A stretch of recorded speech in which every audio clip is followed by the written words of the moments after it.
Welcome back to Martial Arts and Medu Part 3, dealing with the question, did spacemen build the African pyramids? What we talked about in parts 1 and 2, about the thinking process that creates a platform where the construction of spacemen coming down and building the pyramids, we talked about where that type of thinking comes from. But let's now talk about looking at evidence.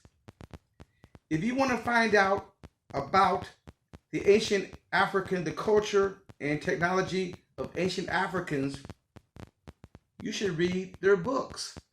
You should read their papers, their letters. They wrote down. They created writing before 3200 BC. They've been writing since 3200 BC.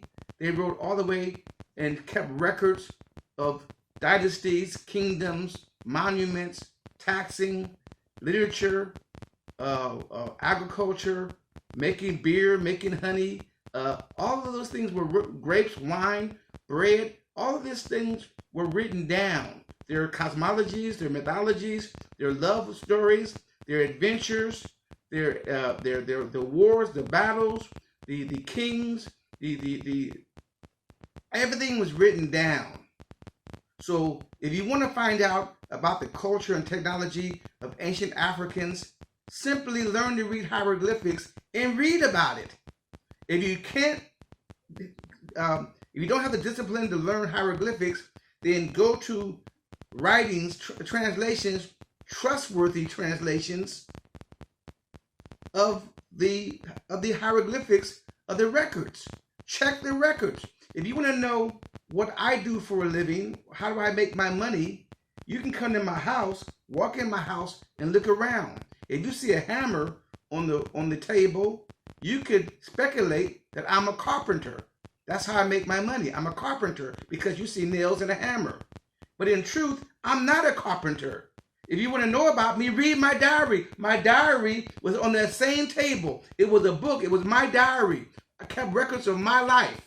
If you read my diary, then you will find out about me.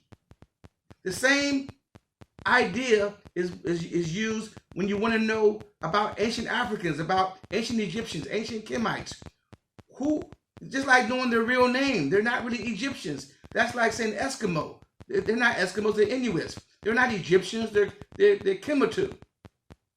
Kemetu, the people of Kemet.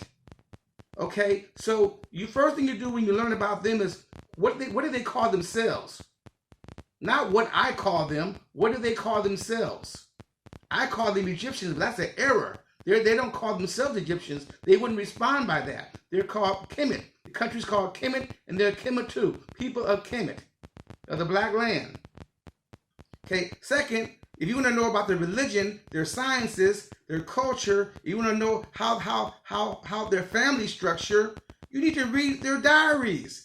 They have autobiographies and diaries in ancient Kemet. I have read 3 or 4 beautiful biographies, beautiful autobiographies, beautiful. I can't believe how beautiful they were to learn about a person saying, this is my autobiography. I was born in this city. My mother was named this. My father was named this. I had 3 brothers and 2 sisters. We lived in a house. I got my first job. I went to school, and I got my first job in the palace of the governor. The governor liked my work, so he promoted me. Then the governor promoted me a second time, and he sent me on a envoy to go to Yam, Nubia, to go and collect some giraffes and some spice trees to bring back to Egypt. And once I did that, he gave me another promotion and said I did a great job. Then he sent me to the king, and I got a job in the king's palace. I was a butler for a while. Okay, so they describe their lives in detail. And the kings have people who write all day long. They're called scribes. Their job is to just write, to keep records of everything. That's their job. They go to school for that. Just to write and keep records of everything that happens. So if a comet comes down and hits the ground, they write down the comet came down on this day in this year. And they put those records are put into a library. And then the comet comes down 40 years later, and they go, what was that? The king says, well, go to the library and see if you can find any records of that happening before. And then the librarian comes out and goes, yeah, it happened 40 years ago. That's how they operated in ancient Egypt. They had libraries full of records. And so if you want to know about the ancient Egyptians, check out the records.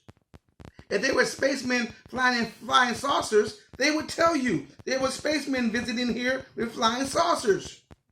They would tell you that. And we were very afraid. We were scared. We ran away. They would tell you that. They'll keep records of everything.